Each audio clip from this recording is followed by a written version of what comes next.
Dans un petit village perché entre ciel et terre, où les traditions anciennes côtoient les mystères oubliés, vivait une jeune femme nommée Maïna. Elle était douce, réservée, et connue pour son amour profond de la nature. Mariée depuis 2 ans à Ivan, un jeune forgeron du village, ils espéraient avoir un enfant. Leur rêve devint réalité, mais ce qui devait être une bénédiction ordinaire devint rapidement un phénomène qui bouleversa le monde.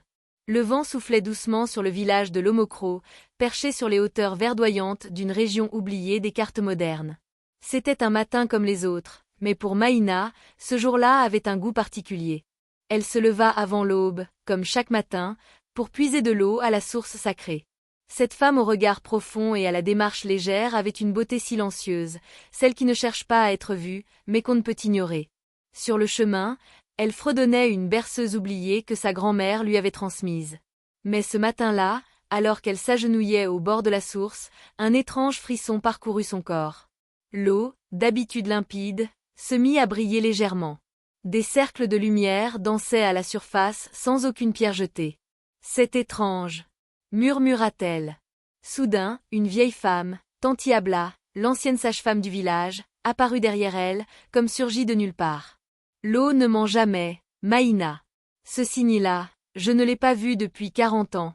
Tu es bénie. » Maïna, surprise, se retourna. « Bénie? Comment ça ?» Abla s'approcha, posa sa main ridée sur le ventre encore plat de Maïna. « Tu portes la vie, mon enfant. Une vie pas comme les autres. » De retour au village, Maïna annonça la nouvelle à son mari, Ivan, un jeune forgeron robuste au cœur tendre. « Tu es sûr ?» s'exclama-t-il, le visage illuminé. « Oui. Je le sens. » Tanti Abla l'a confirmé. « Par le ciel. On va enfin être parents. » Le couple dansa de joie au milieu de la cour, sous les yeux attendris de Mbadi, le voisin moqueur mais bienveillant. « Alors, la forêt a enfin répondu à tes prières, hein Ivan ?» dit-il en riant. « Ne me cherche pas aujourd'hui Mbadi, je suis trop heureux pour me battre. » Les jours suivants, tout le village de Lomokro célébra la nouvelle. Des chants, des danses, des offrandes furent faites à l'arbre ancestral au centre du village. Les anciens dirent que le ciel avait exaucé un vœu rare. Mais quelques semaines plus tard, les choses commencèrent à changer. Maïna, au lieu d'avoir des nausées ordinaires, commença à faire des rêves étranges. Des rêves dans lesquels elle flottait au-dessus de la terre, entourée de chants d'enfants qu'elle ne voyait pas. Son ventre, bien que plat, émettait parfois une chaleur douce, comme un petit soleil sous sa peau. Un soir, elle invita ses 2 meilleures amies, Aïcha et Saran, pour leur en parler. « Je ne sais pas comment l'expliquer. Je ressens l'enfant, mais c'est comme s'il parlait. »« Parle ? Maïna, tu es sûre que ce n'est pas ton esprit qui te joue des tours ?» dit Saran, l'infirmière du dispensaire. « Non, écoutez. Cette nuit, j'ai rêvé qu'il me disait « je viens », mais je ne suis pas prêt. Et ce matin, le coq a chanté plus tôt, exactement comme dans le rêve. » Aïcha, plus mystique que les autres, fronça les sourcils. « Ma sœur, tu es peut-être porteuse d'un enfant des anciens. Tu as dormi près de la source, n'est-ce pas ? » ?»« Oui. Le jour où j'ai senti que j'étais enceinte. » Le silence se fit. Quelque chose, ce soir-là, changea dans leur regard. Ce n'était plus juste une grossesse.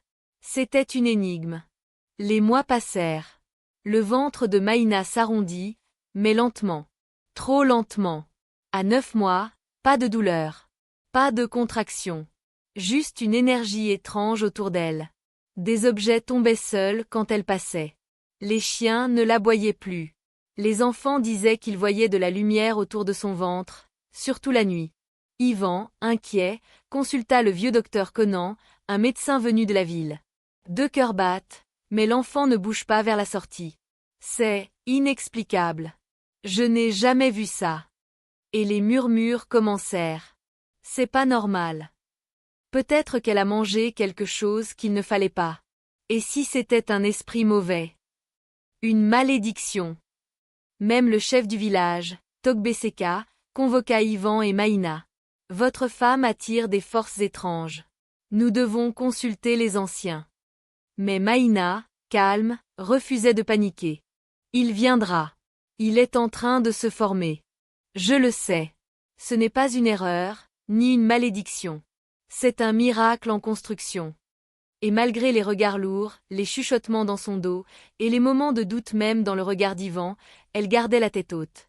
Chaque soir, elle posait ses mains sur son ventre et murmurait. « Viens quand tu seras prêt. Je t'attends, mon enfant. » Le temps passa. Lentement. Pesamment. Le ventre de Maïna, désormais bien rond, devenait une énigme que ni la science, ni les traditions, ni les prières ne pouvaient expliquer. Au 12e mois, Maïna ne ressentait toujours aucun signe d'accouchement. Pourtant, chaque semaine, elle sentait l'enfant bouger en elle, mais d'une manière étrange. Parfois en rythme avec les battements de tambour du village, parfois en réaction aux émotions des gens autour. Un jour, alors qu'un vieillard du village nommé Tonton Kanga pleurait la mort de sa femme, Maïna sentit l'enfant frémir violemment, puis se calmer, et à cet instant précis, le vieillard s'apaisa soudainement. Les anciens commencèrent à chuchoter. Cet enfant n'est pas normal. Il sent les douleurs. Peut-être même qu'il les absorbe. Ivan, au début si joyeux et protecteur, commença à changer. Les moqueries des hommes du village le touchaient plus qu'il ne l'avouait. Un soir, accablé, il dit à Maïna. Et s'il n'était jamais censé naître, Maïna? Et si c'était un esprit bloqué en toi? Maïna sentit une lame froide lui transpercer le cœur. Tu crois que je mens? Tu crois que je fais semblant? Non. Mais j'ai peur. 2 ans, Maïna. 2 ans. Les gens disent que tu es maudite. Que tu as fait un pacte.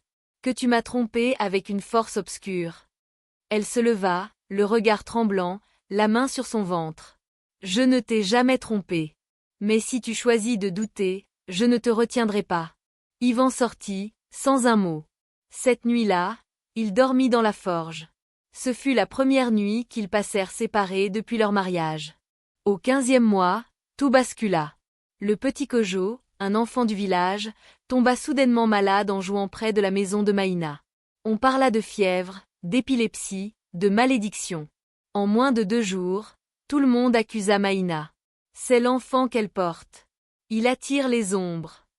Elle doit quitter le village avant qu'un malheur plus grand ne nous frappe. Le chef Togbe Seka, poussé par le conseil des anciens, vint lui parler. Ma fille, tu dois partir. Va vers la forêt sacrée. Le village ne te veut plus ici. Ivan ne dit rien. Il avait honte, mais il ne la défendit pas. Maïna rassembla ses affaires, prit quelques pagnes, du manioc sec, et s'en alla, seule, avec son ventre comme unique compagnon. La forêt sacrée était redoutée par tous. On disait qu'elle abritait les esprits des anciens. Pourtant, Maïna s'y installa, dans une vieille cabane abandonnée, non loin d'une cascade oubliée. Et là, un phénomène étrange commença. Les animaux venaient la voir. Un lézard géant dormait souvent à côté de sa case. Des oiseaux lui apportaient des fruits. Des lucioles dansaient autour d'elle la nuit. Elle parlait seule, mais l'enfant semblait écouter. Parfois, il réagissait au son des animaux, comme s'il comprenait leur langage. Un soir, Maïna reçut la visite inattendue de Tanti Abla, la vieille sage-femme. « Je savais que je te trouverais ici. Pourquoi es-tu venue? Parce que l'histoire que tu portes n'est pas finie. Je suis venue t'aider. » Elles restèrent ensemble plusieurs semaines. Tanti Abla l'amassait, lui parlait de légendes anciennes. Tu sais, il y a très longtemps, une femme a porté un enfant pendant 4 saisons et 4 lunes. Cet enfant avait un don. Il pouvait entendre les pensées des hommes, mais le monde n'était pas prêt pour lui. Alors il est reparti là-haut. Tu crois que mon enfant vient de là-haut? Abla lui sourit. Je crois que ton enfant vient du cœur du silence. De l'endroit d'où naissent les choses qu'on ne comprend pas, mais qui changent le monde. Un jour, alors qu'elle chantait au bord de la cascade, Maïna entendit un bruit derrière elle. Elle se retourna. Ivan. Barbu, fatigué, mais le regard brillant de larmes. Pardonne-moi. Je n'ai pas su être fort. Mais je veux être là, même si je ne comprends pas. Elle le regarda longuement, puis l'embrassa doucement sur le front. Le pardon est pour ceux qui reviennent avec humilité. À la 23e lune, la nature autour d'elle changea. Les arbres fleurirent hors saison. Le ciel devenait orange à l'aube. Des rêves étranges envahissaient les villageois, des rêves où un enfant aux yeux d'or marchait sur l'eau. Le chef du village, malade depuis des mois, guérit du jour au lendemain après avoir vu Maïna en songe. Petit à petit, les gens commencèrent à craindre, puis à espérer. Et pendant ce temps, Maïna murmurait chaque soir à son ventre. « Je t'attends. Prends ton temps, mon fils. Car ce monde doit être prêt pour t'accueillir. » La 24e lune depuis le début de la grossesse s'était levée. 2 années. 2 longues années d'attente, d'exil, de douleurs silencieuses, mais aussi de communion mystérieuse entre Maïna et l'enfant en elle. Ce soir-là, le ciel n'était pas comme d'habitude. Il brillait d'une lumière rougeoyante, irréelle. Pas d'étoiles, juste une lueur vibrante, comme une respiration suspendue. La nature retenait son souffle. Maïna se tenait près de la cascade, le visage tourné vers les cieux, quand elle sentit quelque chose bouger en elle, mais d'une manière totalement nouvelle. Ce n'était pas un simple coup de pied ou une pression, c'était une présence éveillée, une conscience entière. Elle tomba à genoux. Sa respiration s'accéléra. « C'est le moment », murmura-t-elle, le regard flou. Ivan, qui venait lui rendre visite depuis plusieurs jours, accourut depuis la cabane. « Maïna, qu'est-ce qui se passe ? » « Il arrive. »« Ivan, il vient. » Ivan sentit son cœur s'emballer. Il cria. « Abla ! Vite ! Abla !» Tanti Abla arriva, accompagnée de Saran, l'amie infirmière de Maïna venue avec des herbes et des linges. « C'est le moment, et ce ne sera pas un accouchement comme les autres », déclara la vieille sage-femme en posant ses mains sur le ventre incandescent de Maïna. Une lumière dorée jaillissait autour d'elle, comme si son corps irradiait une énergie intérieure. Les oiseaux s'étaient tus. Même la cascade semblait s'être figée dans le silence. Dans la cabane, tout s'assombrit, puis un éclair de lumière blanche illumina les murs. Maïna, en sueur, le regard fixé vers le plafond, respirait profondément. Abla commença à réciter une ancienne prière. « Ô esprit de vie, guide l'âme qui descend. Que la terre l'accueille comme le ciel l'a portée. » Saran tenait la main de Maïna. « Respire, sœur. Il vient.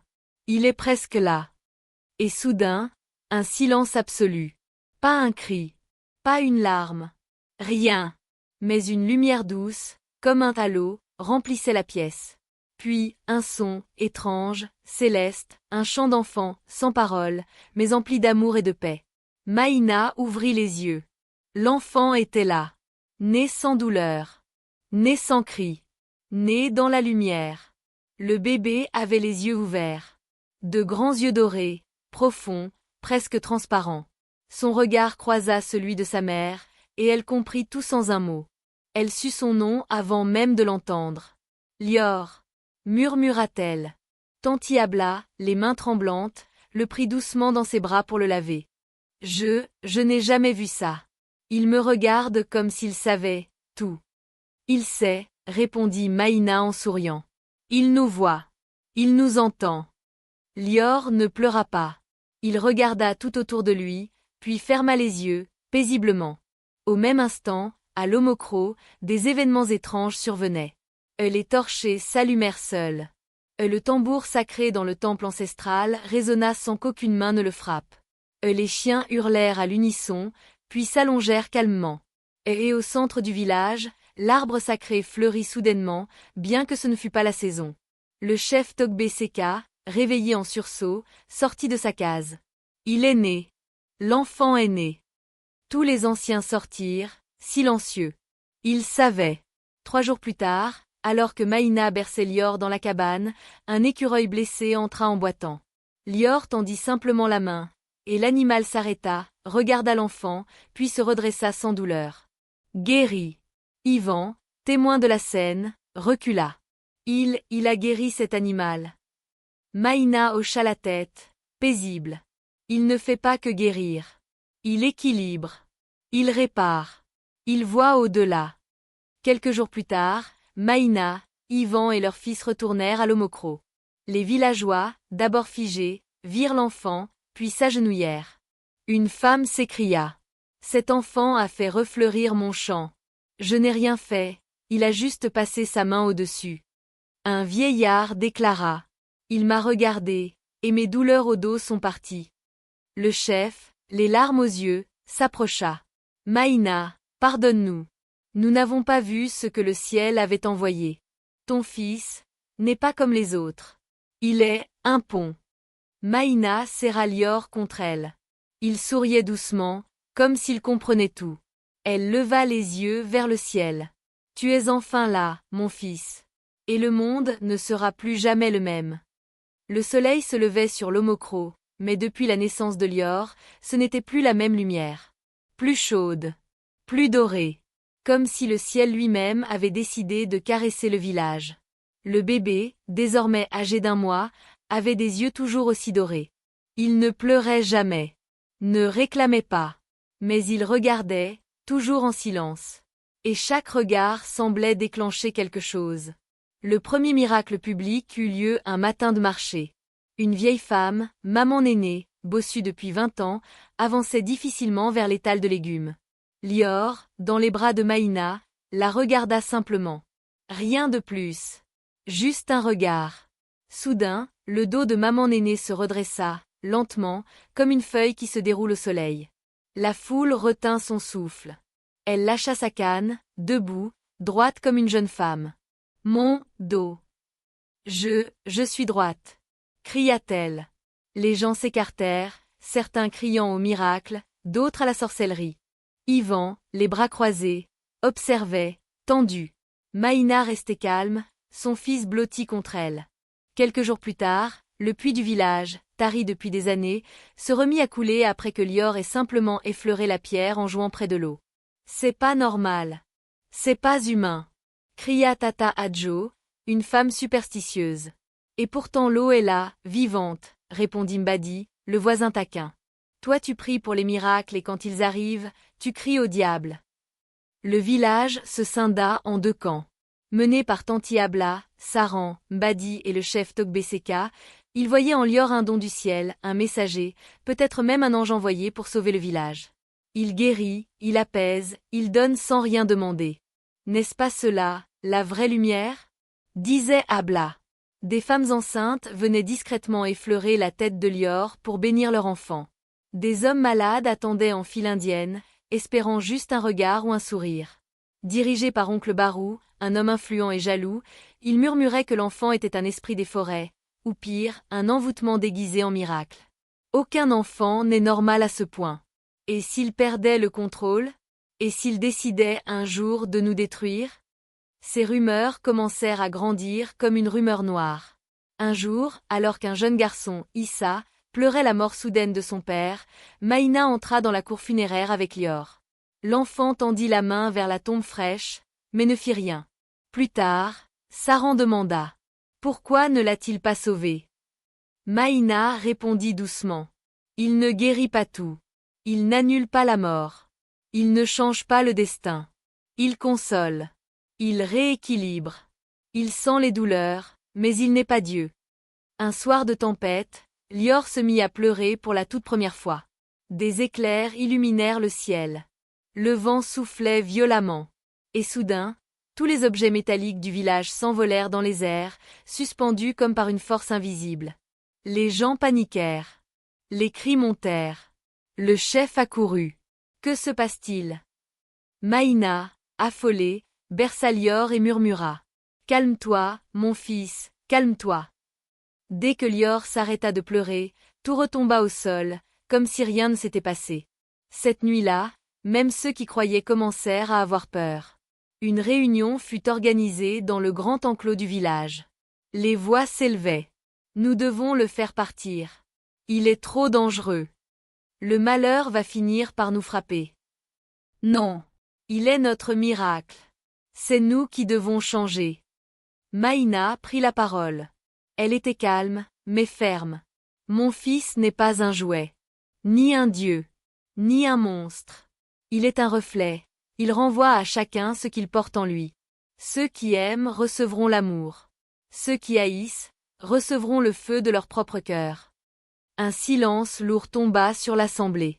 Le lendemain, plusieurs familles quittèrent le village, effrayées. D'autres vinrent de villages voisins pour voir l'enfant don. Des caravanes de malades, de chefs, de sorciers même, arrivèrent, certains avec des présents, d'autres avec des intentions cachées. Maïna comprit alors que son fils n'était plus un secret, mais un signe vivant, une énigme que le monde entier allait vouloir comprendre, exploiter ou détruire. Lior avait maintenant 7 ans. Mais il parlait, pensait et observait comme s'il en avait 1000. Il connaissait les noms des étoiles, comprenait les animaux, et parfois, il récitait des choses que personne n'avait jamais entendues. Un jour, il dit à sa mère. « Maman, le moment approche. Je dois partir. » Maïna, le cœur serré, répondit. « Où veux-tu aller, mon fils ? » « Je ne veux pas, je dois. Le monde me cherche. Il faut que je choisisse, rester caché, ou aller là où la lumière doit briller, même dans l'obscurité. » À l'Omokro, la paix s'effritait. Des visiteurs puissants étaient arrivés. Un ministre venu d'Abidjan, accompagné de journalistes et d'hommes armés. Et un pasteur autoproclamé prophète, venu juger l'enfant au nom de Dieu. Une prêtresse venue de l'Est, déclarant que Lior était la réincarnation d'un ancien esprit royal. Chaque groupe voulait revendiquer Lior. Il doit servir le pays. Il est un élu céleste. Il doit être protégé ou éliminé. Le village sombra dans la confusion. Le chef Togbé Seka, affaibli par les tensions, convoqua une dernière réunion. Tous étaient là, Maïna, Ivan, Tantiabla, Saran, Mbadi, et les étrangers. Le ministre s'adressa à tous. Nous voulons l'emmener à la capitale. Il pourrait sauver des millions avec ses dons. Nous lui construirons une école, un temple s'il le faut. Le prophète cria. Cet enfant est un piège de Satan. Regardez ce qu'il a causé ici. La prêtresse dit calmement. Il doit venir avec moi. Je l'élèverai selon les anciens rites. Il est un roi spirituel réincarné. La tension monta. Maïna se leva, tenant la main de son fils. Vous parlez tous de lui comme d'un trophée. Mais c'est un enfant, un être libre. Il ne vous appartient pas. Il ne m'appartient même pas. Il doit choisir. Un silence profond s'installa. Lior s'avança au centre du cercle. Ses yeux brillèrent d'une lumière douce. Il regarda chaque personne dans les yeux, et dit. Je suis venu avec un feu doux, mais vous voulez en faire une arme. Vous avez peur de la lumière, car elle vous montre vos ténèbres. Il se tourna vers sa mère. Maman, tu m'as aimé sans chercher à me posséder. Tu es la lumière. Puis vers Ivan. Papa, tu m'as douté, puis tu es revenu. Tu es le courage. Puis vers Abla. Toi, tu as su reconnaître ce que les yeux ne voient pas. Tu es la mémoire. Il se tourna vers les étrangers. Et vous, vous ne cherchez pas l'enfant. Vous cherchez ce qu'il peut vous donner. Et c'est pour cela que vous ne m'aurez pas. Il leva les mains, et tout le village fut baigné d'une lumière blanche. Les malades furent guéris. Les animaux se calmèrent. Le ciel s'ouvrit légèrement, laissant tomber une fine pluie dorée. Puis la lumière disparut. À l'aube, Maïna se réveilla. Le lit de Lior était vide. Il avait laissé un petit galet rond, luisant, sur sa natte. Elle comprit. Ivan la rejoignit, le visage en larmes. Il est parti, n'est-ce pas? Oui. Mais pas loin. Il est là. Il est partout où l'on choisit la lumière. Personne ne le revit jamais physiquement. Mais dès lors, des miracles inexplicables commencèrent à se produire un peu partout dans la région. Et ceux qui avaient connu Lior disaient simplement. Il est passé par ici. Et il reviendra, quand le monde saura l'aimer sans vouloir le posséder. Maïna devint une légende vivante, mais resta humble, gardant la cabane près de la forêt. Ivan, changé à jamais, enseignait la paix aux jeunes du village. Le village de l'Omokro, jadis insignifiant, devint un lieu de pèlerinage silencieux, sans temple, sans statue, juste un arbre et une pierre gravée. Il a choisi la lumière, pour que nous puissions faire de même. Si cette histoire vous a touché, ému ou inspiré, ne partez pas sans laisser un j'aime, c'est le meilleur moyen de nous soutenir. Et surtout, abonnez-vous à la chaîne pour ne pas manquer les prochaines histoires mystérieuses, émouvantes et pleines de sens. Chaque semaine, une nouvelle aventure, un nouveau message, une lumière dans l'obscurité. Abonne-toi maintenant et fais partie de ceux qui croient encore aux récits qui changent les cœurs.